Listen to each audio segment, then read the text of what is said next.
सातारा विधान परिषदेत महायुतीत बिनसले की काय अशी चर्चा आता पुन्हा एकदा सुरू झाली आहे।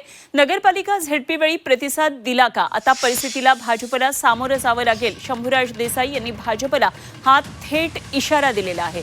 शंभूराज देसाई महायुतीच्या बैठकीत सुद्धा सामील झालेले नव्हते आणि आता तर भाजपला थेट इशारा दिलाय। नगरपालिका झेडपी वेळी प्रतिसाद दिला का? आता परिस्थितीला भाजपला सामोरं जावं लागेल असा इशारा शंभूराज देसाई यांनी दिलाय।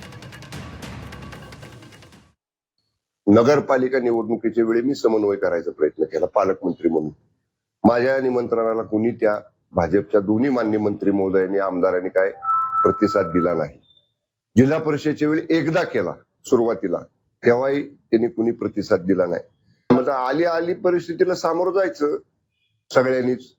काय जी परिस्थिती समोर आहे, अंकगणित जे काय दिसतंय, संख्याबळ जे काय दिसतंय आता ह्या निवडणुकीतलं, त्यामुळं माझ्या माहितीनुसार काहीतरी 450 का पावणे 450 पेक्षा जास्त मतं लागतात निवडून येण्यासाठी। त्यामुळे आता ते बहुमत गाठणं ही आता त्यांची जबाबदारी आहे।